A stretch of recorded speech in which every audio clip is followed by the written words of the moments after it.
Bonjour à toutes, bonjour à tous. Nous sommes dimanche, jour du Seigneur, avec un sujet ô combien important et ô combien qui nous... Voilà. C'est mon chien qui rentre et la porte est fermée, c'est magique.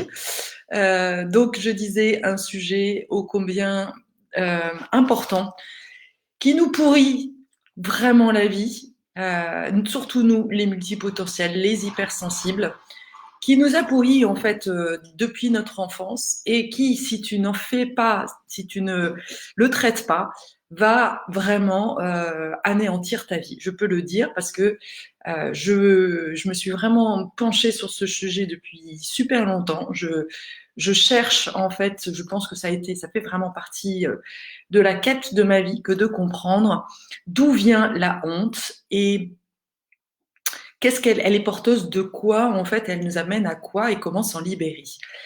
Je suis Carole Le Picard, je suis coach atypique et j'aide les hypersensibles, les multipotentiels à vraiment réaliser leur plein potentiel. Et donc, évidemment, la honte, ça fait partie des, des poisons, comme je l'ai mis, vraiment, c'est le poison de l'âme, parce qu'il agit complètement dans l'ombre.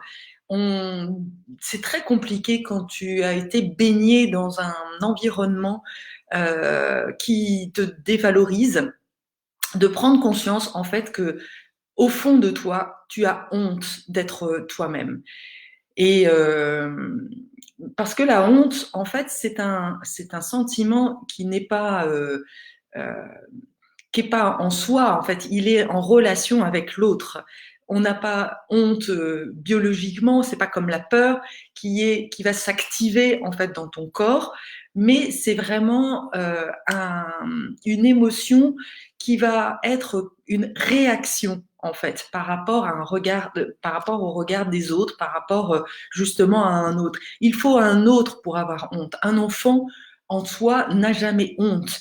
Il est honteux parce qu'il se compare finalement par rapport à un autre. Et c'est bien le regard de l'autre en fait qui lui donne cette perception. C'est vraiment une interprétation finalement de son environnement qui fait que la honte est là ou pas. Alors, il y a plusieurs origines déjà de la honte. Alors, je m'appuie sur évidemment toutes mes recherches par rapport à ce sujet-là, mais bien évidemment aussi par rapport à mon vécu. Et voilà. Donc je n'ai pas fait des recherches vraiment trop détaillées, mais par contre, j'ai trouvé justement des neuroscientifiques qui aujourd'hui, bah, quelque part, confirment un petit peu mes intuitions. Donc si j'en parle aujourd'hui, bonjour Séverine, merci beaucoup. N'hésitez pas à me faire un petit coucou quand vous arrivez ici, ça me fait toujours plaisir. Donc voilà, aujourd'hui, un sujet ô combien important sur la honte. Et donc j'étais en train de dire que la honte, elle est une réaction, en fait, vraiment une interprétation justement de ce qui se passe à l'extérieur. Donc c'est un sujet systémique. C'est ça qui est important, c'est-à-dire que la systémie, c'est pas tout le système. Pendant très longtemps, Descartes a dit je pense donc je suis, comme si en fait tu étais ça, donc il se passe ça, et qui est binaire en fait, un fonctionnement binaire. Aujourd'hui, on se rend compte.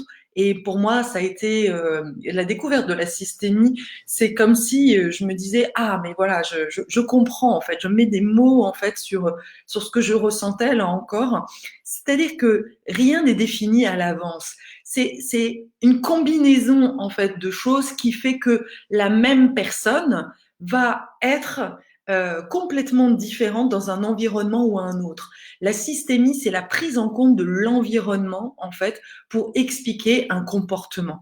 Et ça, c'est vraiment super important. Ça veut dire quoi? Ça veut dire que si tu te retrouves dans ce profil du multipotentiel, de l'hypersensibilité, alors le multipotentiel, c'est celui qui réfléchit beaucoup, qui doute beaucoup, voilà, qui est tout le temps un petit hamster en fait qui patauge, qui Et souvent d'ailleurs en grand décalage entre ce que l'extérieur lui renvoie et ce qu'il ressent à l'intérieur. Les autres me perçoivent comme arrogant, comme sûr de moi, alors que moi, à l'intérieur, je suis pleine de doutes. Euh, j'ai la sensation d'être parfois bipolaire, parfois même schizo. C'est-à-dire que je peux être dans un environnement super gentil, super, voilà, le cœur grand ouvert, et puis de temps en temps, j'ai l'impression d'avoir un dragon qui sort de moi, en fait, et je comprends pas, en fait, ce qui se passe. Donc là, l'explication, elle est vraiment la systémie permet justement de comprendre ça. C'est-à-dire que c'est bien parce qu'il y a un environnement qui est favorable ou pas que du coup, ça va activer quelque part des facettes de toi. Il y a si on active, si justement on réactive un comportement, un environnement qui t'a été défavorable, de dévalorisation, où on ne t'écoute pas, où on te coupe la parole, où on va t'humilier, eh bien, justement, c'est là où tu vas ressentir, en fait, comme un espèce de dragon qui va sortir de toi. Mais ce dragon, en fait, c'est juste un espèce de gardien. C'est-à-dire qu'il y a une part de toi qui est tellement blessée, en fait, à l'intérieur, que à un moment donné, tu as développé, en fait, une espèce de sous-personnalité qui est venue, en fait, te soutenir parce que sinon, tu te serais détruit. Donc ça, c'est vraiment hyper important de comprendre déjà comment ça marche, en fait, et de comprendre que voilà, à l'intérieur, tu as des sous-personnalités qui vont se réveiller, en fait, parce que, mais si elles se réveillent, c'est parce que tu es blessé, en fait. Donc, ne te culpabilise pas de cela, parce que c'est une réaction naturelle. Par contre, c'est intéressant, justement, d'aller voir comment tu pourrais te protéger et réagir de manière beaucoup plus alignée, de manière beaucoup plus consciente. Ça peut être vraiment un travail magnifique d'aller vraiment comprendre déjà l'origine de tout ça et puis voir comment t'en défaire. Mais là n'est pas trop le sujet. En fait, j'avais vraiment envie de t'expliquer justement déjà la différence entre la culpabilité et la honte. Ce qui est intéressant, c'est de voir que la culpabilité, c'est un sujet, tu regardes sur Internet, il y a plein d'articles, plein de vidéos en fait sur la culpabilité. Pourquoi? Parce que la culpabilité, bien évidemment, elle fait partie de nos fondations, de notre système patriarcal basé sur la religion catholique. Bah oui, nous sommes coupables de toute façon. Déjà en naissant, nous sommes des êtres de culpabilité. Enfin, nous sommes déjà coupables d'être sur terre. Donc là-dessus, ça nourrit un petit peu les fondations, en fait, la religion catholique. Mais la honte, par contre, tu regardes sur Internet, finalement, j'étais super étonnée de voir qu'il y avait très peu de sujets autour de la honte. Parce que justement, on a honte d'avoir honte. Et c'est un énorme problème, parce que si tu as honte d'avoir honte, du coup, eh bien, tu ne te sens pas en mesure d'en parler. C'est quelque chose, voilà, que tu vas vouloir cacher et qui du coup va se manifester dans l'ombre. Il y a comme ton âme, elle a envie justement que tu te libères de cette honte. Eh bien, quelque part, tu vas reproduire en fait des situations qui vont te mettre mal à l'aise, qui vont générer justement de la honte, et jusqu'à ce qu'à un moment donné, t'en aies marre en fait, t'en as marre d'avoir honte. Et moi, dans mon vécu, dans mon histoire, eh bien, je me suis retrouvée en fait plusieurs fois dans cette situation d'humiliation. Et je crois que il y a eu plusieurs, il y a eu vraiment plusieurs moments en fait où j'ai ressenti cette honte. L'une qui a été très forte, c'est quand je me suis fait virer pour la deuxième fois. La première fois, j'étais dans le renvoi en fait de la responsabilité à l'extérieur, et ça fait partie des réflexes en fait pour te libérer de la honte, mais finalement tu ne t'en libères pas de manière efficace et de manière long terme, puisque quelque part tu vas renvoyer, tu es comme un enfant en fait finalement qui dit ah non c'est pas moi, c'est l'autre quoi, voilà, c'est tout le temps l'autre. Donc ça c'est ce que j'ai fait en fait en 2014 quand je me suis fait virer la première fois de chez Visa. Je me suis dit bah non c'est pas de ma faute, c'est eux en fait. Et puis, rebelote, 2 ans après, je me refais virer. Donc là, je me dis, waouh, quand même, il y a quelque chose qu'il faut que je comprenne. Et j'ai bien ressenti dans mon corps, en fait, cette honte. C'est comme un écroulement. Et c'est ça, en fait, l'origine de la honte. C'est justement, quelque part, ton âme qui vit un espèce de d'écroulement. C'est la chute, en fait. Tu vis, ton âme, en fait, elle, pour elle, en fait, tu es comme une déesse, tu dois être une souveraine, tu dois rayonner, tu dois vraiment être dans ton plein potentiel. C'est la nature profonde, en fait, de l'âme.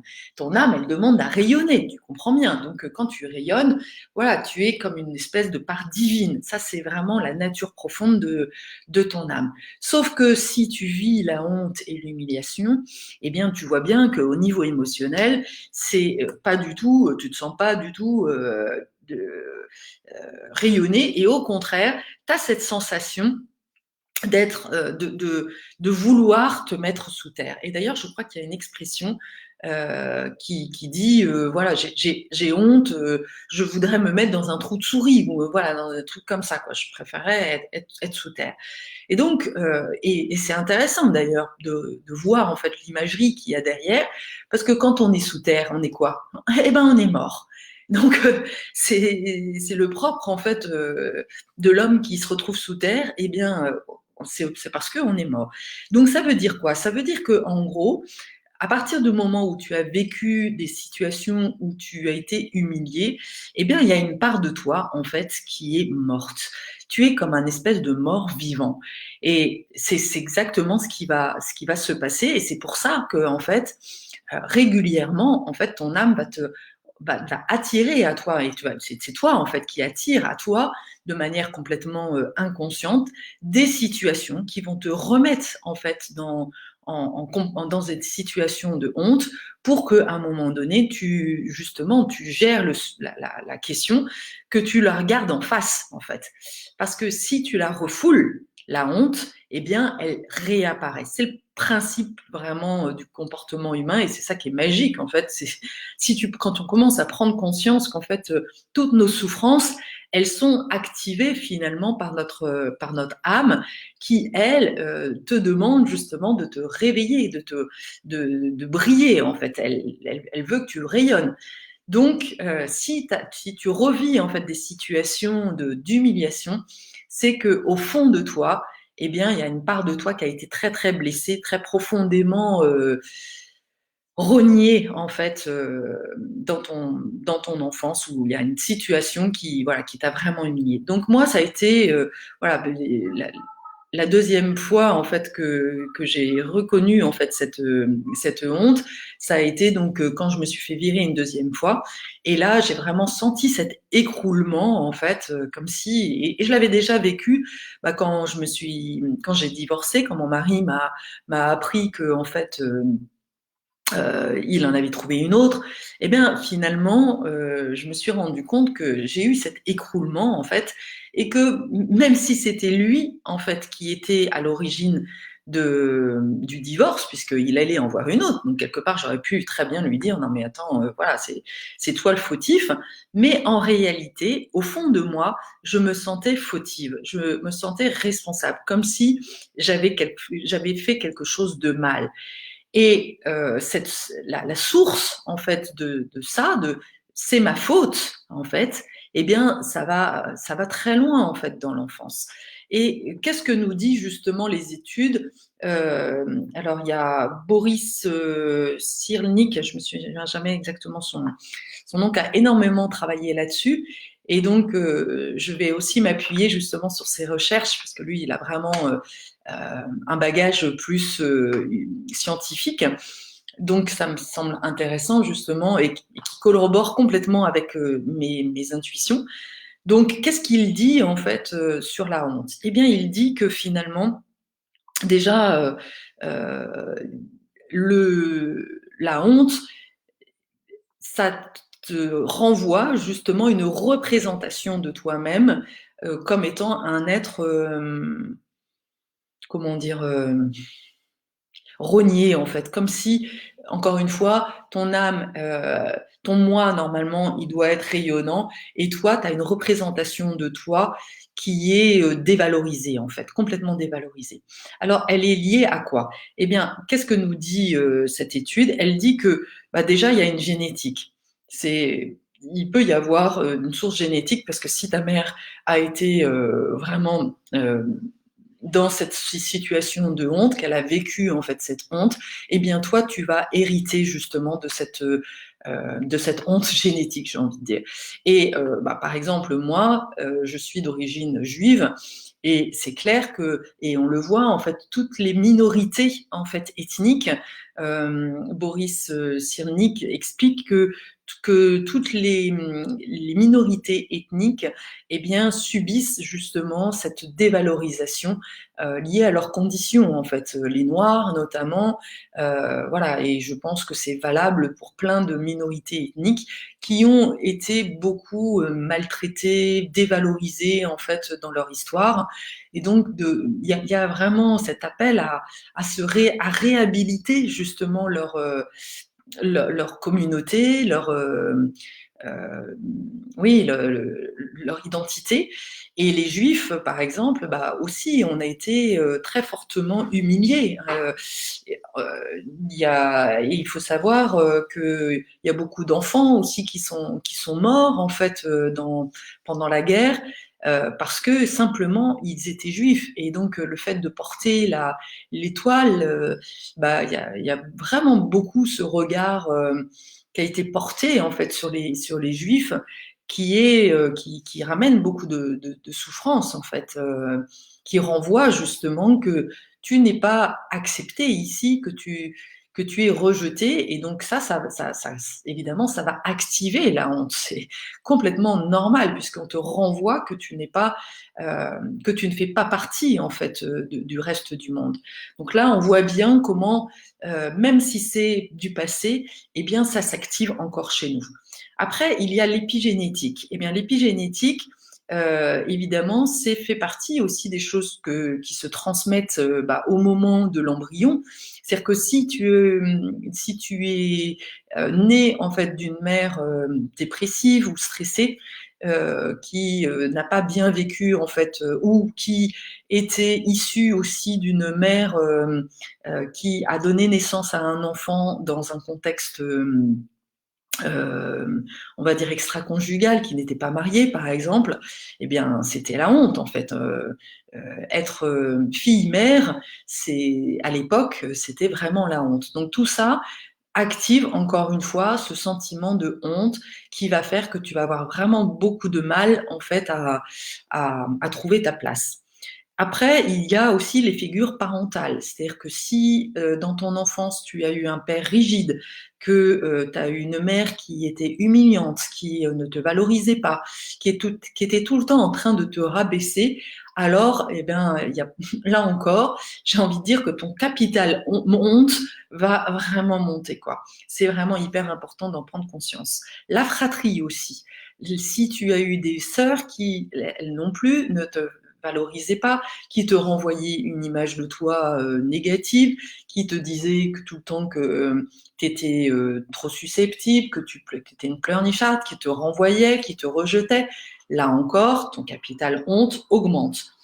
Ensuite, eh bien, dès que tu vas rentrer en fait un peu dans la vie, eh bien, tu peux regarder aussi quelle expérience de vie tu as eue.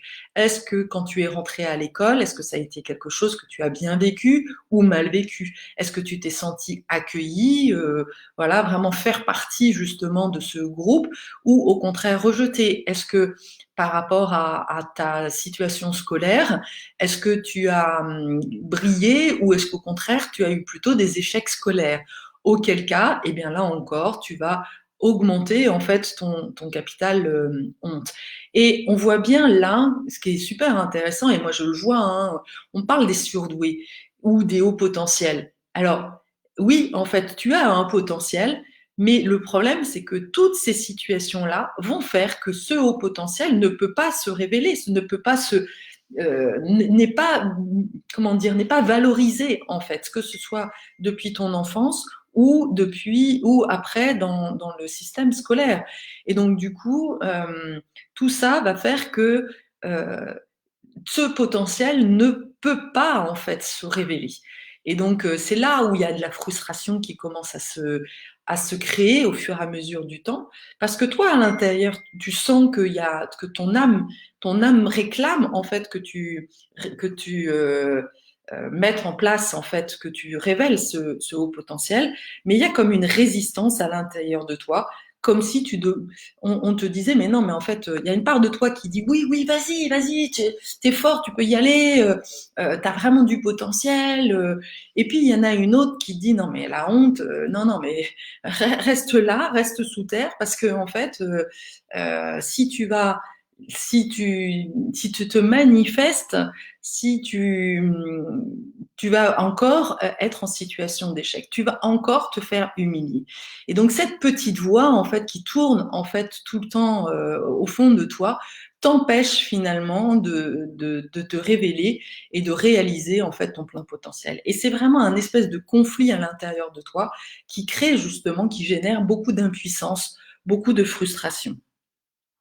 Donc ça, c'est vraiment hyper important. Les récits d'alentour, évidemment, tous les préjugés, l'inconscient collectif aussi, qui va évidemment se manifester. Si tu es une femme, c'est clair que c'est encore plus compliqué en fait de te révéler parce que si tu es différente des autres, eh bien pour le moment, il n'y a pas beaucoup de représentation de femmes qui ont voilà une façon de dire les choses et qui te renforce justement dans cette possibilité que tu peux te transformer en fait. Donc ça va être compliqué justement de te révéler parce que bah, dans notre inconscient collectif, la femme, elle doit rester soumise, elle doit se taire, elle doit être gentille.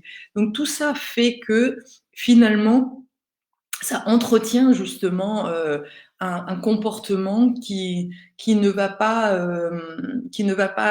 se confronter justement à tout ça. Donc ça c'est vraiment important. Euh, et après, bah oui, évidemment, c'est les expressions aussi des émotions. C'est comme je le disais, il y a un moment donné où tout ça va créer en fait un espèce de cercle super vicieux. C'est-à-dire que comme au départ, en fait, tu avais du potentiel, mais finalement, on t'a rogné. C'est comme si on t'avait contraint, en fait, on t'avait coupé en petits morceaux et que d'un joyau, en fait, on t'avait souillé, en fait, on t'avait complètement effacé, on t'avait remis dans le noir, en fait. Tu sens ça un peu, comment ça fait à l'intérieur de toi. Tu sens que il y a un joyau, en fait, à l'intérieur de toi. Mais tout ça, en fait, ces paroles négatives, surtout de la mère, du père, c'est super difficile, en fait, parce que c'est les premières personnes, en fait, de ton environnement qui sont censées justement voir ce joyau. Et c'est clair qu'un enfant, il va créer son identité par le regard des autres. C'est comme ça que ça marche, en fait. Et donc, il y a il y a vraiment ce sentiment que tu n'existes pas en fait, puisque personne te reconnaît en tant que joyau. Donc au final, tu finis par te voir comme un simple caillou et de réagir justement comme un simple caillou, parce que finalement, c'est le comportement par lequel les autres te reconnaissent. Tu trouves ta place que en étant un simple caillou. Mais encore une fois, à l'intérieur de toi, il y a un joyau en fait qui sait qu'il doit briller, et donc c'est vraiment encore une fois un espèce de conflit à l'intérieur de toi. Donc quoi faire en fait quand on se retrouve en fait avec ces sentiments d'impuissance, de frustration, d'humiliation, qu'on sent qu'on a ça à l'intérieur de soi, qu'on est bloqué en fait dans la réalisation de soi. Eh bien déjà d'en prendre conscience, et cette vidéo elle est vraiment là déjà pour te permettre justement de prendre conscience que c'est pas de ta faute. C'est vraiment hyper important de voir que c'est bien l'environnement dans lequel tu es né qui a fait que tu n'as pas pu en fait t'exprimer. Donc, j'ai envie de te dire, sois bienveillante avec soi, déjà, la première des choses. Et juste accueille peut-être les émotions qui sont là quand je te dis tout ça, parce que ça peut justement faire remonter. Je sens là beaucoup d'émotionnel chez moi, donc c'est souvent en lien avec les personnes que j'ai en face de moi, même si je ne vous vois pas. Voilà, je suis hypersensible, donc du coup je perçois beaucoup les émotions à travers les écrans. Donc ça c'est vraiment hyper important de dire waouh, je suis reconnue en tant que personne qui a souffert. Reconnaître sa propre souffrance, c'est déjà énorme en fait, c'est déjà le début du chemin. Et après, bah, j'ai envie de dire de se prendre en main, de ne pas considérer que c'est une situation euh, qui est une fatalité. Ne prends pas ça comme une fatalité. La résilience, ça existe. On peut en sortir et j'en suis la preuve. Parce que de tout ça, en fait, moi, j'en ai retiré justement ma force. Et aujourd'hui, si je suis capable justement d'en parler, c'est parce que je l'ai vécu et que je l'ai traversé. Et c'est aussi en allant justement au fond, aller faire en fait cette transformation émotionnelle, aller comprendre en fait l'origine de tout ça, aller aussi euh, comprendre la source parfois au niveau génétique. Récemment, j'ai fait un accompagnement avec une cliente où finalement, c'était pas elle qui a été maltraitée, mais sa mère, mais elle était porteuse de ça. Et donc, en, en réparant quelque part cette situation en fait qui est à l'origine en fait de sa honte, eh bien, elle s'est réparée elle-même, en fait. Et ça, c'est vraiment un chemin qui est magnifique parce que déjà, elle, ça lui permet de voir le regard de sa mère différent, de comprendre que sa mère n'a pas pu l'aimer, n'a pas pu la valoriser puisqu'elle-même, elle se dévalorisait. Donc, ça répare quelque chose au plus profond de soi.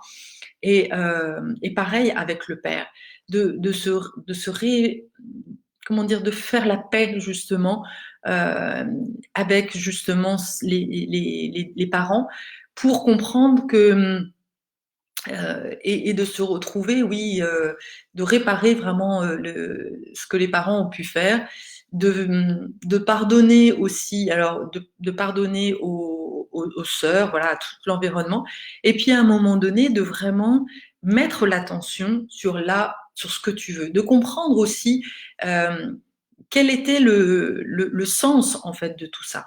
Et le sens, c'est justement, si tu as vécu autant de honte, eh bien, c'est justement pour pouvoir en sortir.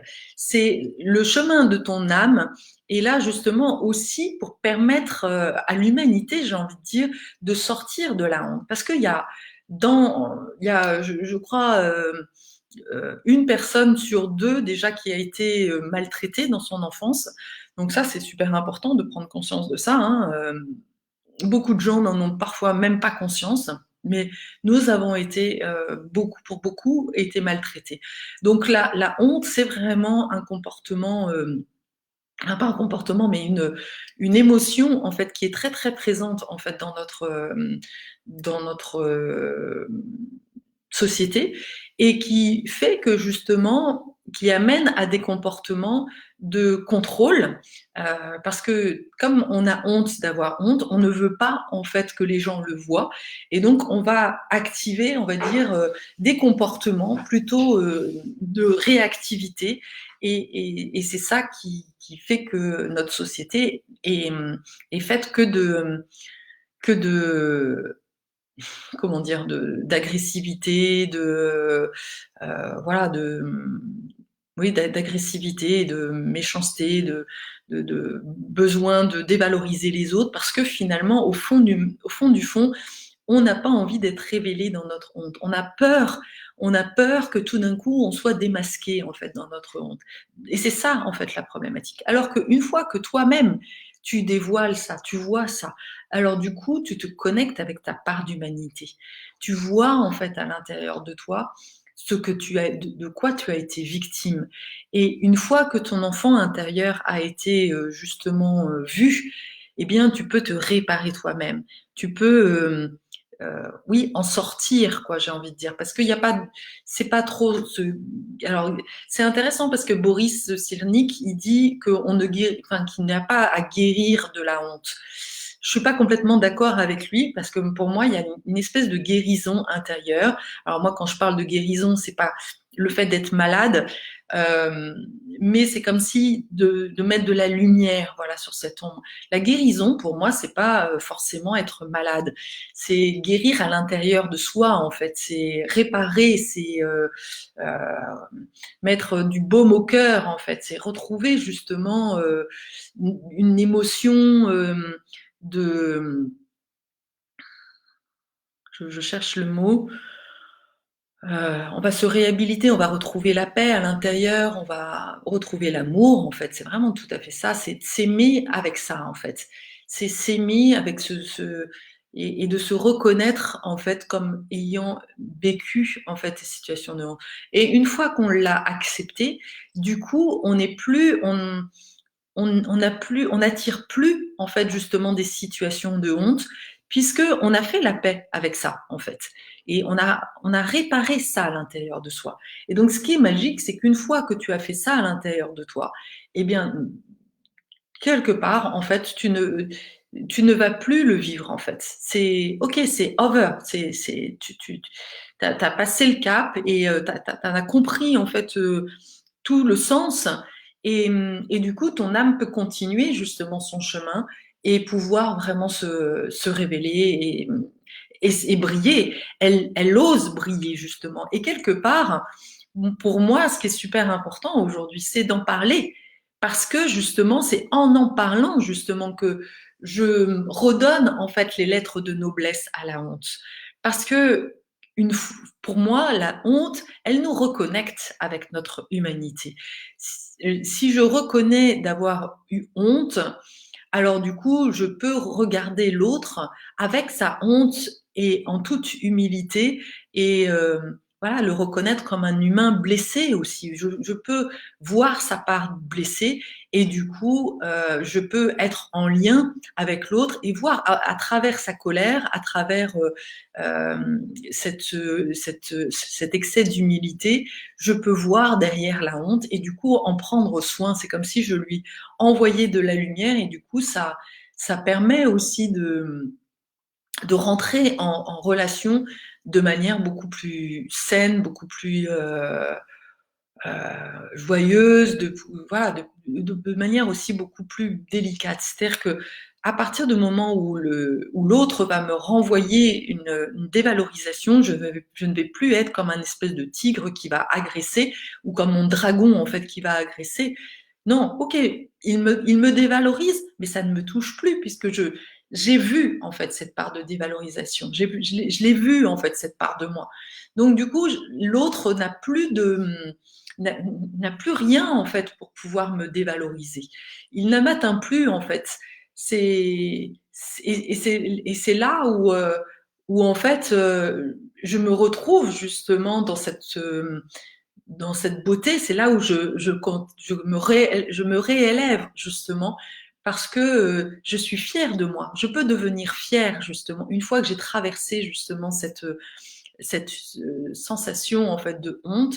Je suis fière vraiment d'avoir fait ce chemin, d'avoir vu en fait cette part d'ombre en fait qui s'activait parce que souvent en faisant ce chemin-là aussi, eh bien je peux voir les parts de moi qui étaient défaillantes et, du coup je peux me retrouver aussi dans cette humilité parce que par exemple, si je reprends cet exemple au départ de quand j'ai été humiliée par Cuisinella, eh ben oui, je vois cette part de moi qui a été humiliée, qu'on a même vraiment écrasée, qu'on m'a dit que on ne pouvait plus me faire confiance. Donc tout ça, ça m'a renvoyé à évidemment mon enfance. C'est comme si mon enfant, j'étais réactivée en fait dans des scènes de mon enfance. Donc ça, c'est ok. Donc j'ai pu revisiter ça. Et à la fois, bah, j'ai vu que moi-même, en fait, j'avais été parfois violente. J'avais aussi dévalorisé en fait des personnes parce que il y avait bah, mon dragon intérieur qui s'était activé. J'avais tellement honte justement de ne pas y arriver, que j'avais repris un espèce de contrôle, que j'étais devenue un espèce de tyran, que j'étais contrôlante. Et donc, quand je vois en fait cette part de moi activée, eh bien là aussi, je peux mettre de la lumière dessus et je deviens tellement humaine, quoi. Et ça, c'est magique en fait de vivre cette transformation. C'est comme si, waouh, tout d'un coup, je remets de la lumière et il y a de l'amour en fait qui circule à l'intérieur de moi. Parce que en faisant ça, c'est comme si je remettais du baume au cœur en fait dans l'humanité. Je vois en fait que l'humanité, que nous sommes tous porteurs en fait de ces parts euh, qui agit dans l'ombre et je peux activer, je peux être beaucoup plus dans la compassion en fait des autres, mais pas une compassion mielleuse en fait. J'ai envie de dire, c'est une compassion responsable. Et du coup, je sais aussi euh, je peux vraiment du coup dire stop aussi aux uns et aux autres quand on vient dans mon territoire. Je deviens maître de moi-même en fait. Et là, c'est vraiment magique, quoi. C'est vraiment, je peux devenir fière, mais fière sans orgueil, en fait. Et ça, et là, du coup, tu rayonnes. Et t'as juste à rayonner. C'est pas, voilà, t'as pas besoin d'en faire trop, en fait. T'as juste à rayonner qui tu es. C'est un peu, tu deviens comme un soleil. Le soleil, il se la pète pas, en fait. Il joue les soleils, c'est tout, quoi. Il est là, il brille, et puis il fait juste ça. On ne dit pas au soleil, mais quand même, tu pourrais briller un peu moins. Non, et je pense que c'est ça qui est important, c'est qu'à l'intérieur de nous, on a un soleil qui demande qu'à briller, quoi, à briller qui tu es. Donc voilà, c'est vraiment ça qui demande à s'activer une fois que le soleil, en fait, n'est plus caché par toutes ces ombres, par tous ces gros nuages noirs, en fait, qui empêchent finalement que tu rayonnes. Eh bien, tu prends ta place. Et puis en plus, vraiment, tu montes en conscience. Et quand on monte en conscience, il faut comprendre que notre vie est différente, que tu peux, que tout un coup, ton extérieur se change. Moi, je le vois en fait même au sein même de la famille là, quand on est en confinement, quand je brille en fait, quand je suis vraiment dans ma dans ma brillance, quand je suis soleil, que je suis pas justement réactivée par mes peurs, mes hontes, etc. Eh bien, autour de moi, en fait, mes enfants sont beaucoup plus calmes. La vie est cool, quoi. C'est vraiment tout le monde est peinard, quoi. Alors que et c'est ça qui est aussi important de prendre conscience, c'est-à-dire que tu vas pas te la honte, c'est quelque chose voilà, qui parfois peut se réactiver. Ok, bah j'y travaille et une fois que j'ai les outils, et moi c'est ça que je transmets encore une fois, hein, moi je suis pas là pour faire en sorte de faire des séances multiples. Moi j'ai un programme qui te permet d'une bonne fois pour toutes en fait de comprendre, de savoir comment agir et comment t'auto-coacher pour pouvoir gérer ça de manière autonome. Et donc, une fois que tu as la méthode, eh bien, ok, tu vas faire tu vas gérer en fait ça proprement et tu vas voilà appliquer en fait les outils que je te donne et voilà tu vas remonter, redevenir justement réactiver et du coup tu vas pouvoir de nouveau briller parce que c'est souvent avant d'arriver à une espèce de brillance d'état permanent, bah, je pense que voilà on a encore un peu besoin d'exercice et c'est normal. Donc voilà, j'espère que cette vidéo t'aura été vraiment, t'aura parlé au plus profond de toi. Et tu peux déjà, là, aujourd'hui, après cette vidéo, te poser la question et te la poser en boucle sans, sans, euh, sans faire fonctionner ton mental. Et tu peux déjà juste voilà, t'appuyer justement sur cette part de la vidéo et de répéter sans cesse de quoi j'ai honte. Et tu marques en fait de manière automatique, sans vraiment tac au tac, même si c'est un truc n'importe quoi, tu marques de quoi j'ai honte, de quoi j'ai honte. Et à chaque fois tu marques de quoi j'ai honte, de quoi j'ai honte, de quoi j'ai honte. Et tu le fais au moins 10 fois comme ça. Et tu vas voir en fait qu'à la fin, il va sortir quelque chose de très profond en fait.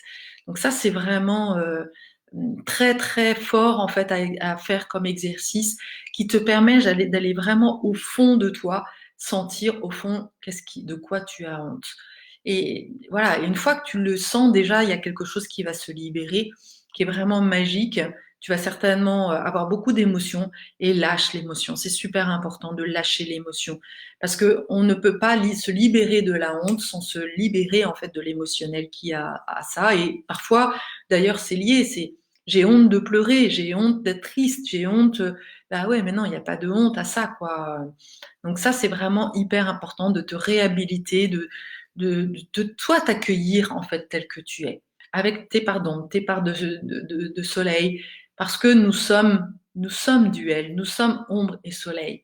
Et c'est que en accueillant nos parts d'ombre et nos parts de soleil qu'on peut être complètement solaire. Ça, c'est vraiment hyper important et de rayonner pleinement qui nous sommes. Parce que voilà, à ce moment-là, on s'accepte vraiment dans toute notre humanité. Et on ne cherche pas à compenser, on ne cherche pas à faire semblant.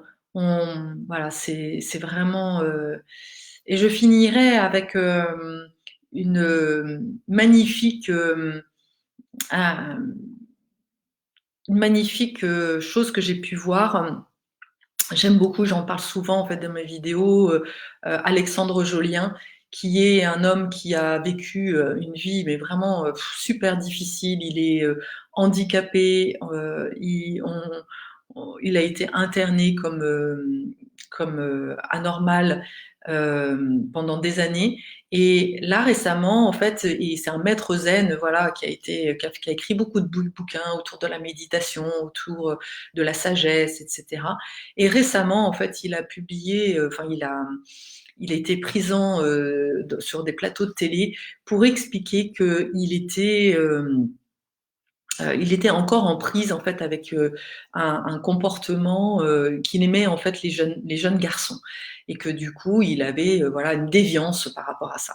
Et j'ai trouvé ça mais waouh tellement courageux en fait que de révéler justement sa part de faiblesse et de montrer en fait toute son humanité. Même en tant que maître zen, bah oui, il continue en fait à avoir des comportements déviants. Et là, voilà, je trouve que il nous donne vraiment cet exemple de nous accueillir pleinement avec nos comportements déviants, avec voilà toutes nos parts d'humanité. Voilà. Namasté, merci beaucoup Séverine, merci à toutes à tous qui me regarderaient aussi peut-être en replay et n'ayez pas honte de qui vous êtes. C'est vraiment la première des choses, c'est accueillez-vous tel que vous êtes. Ciao ciao.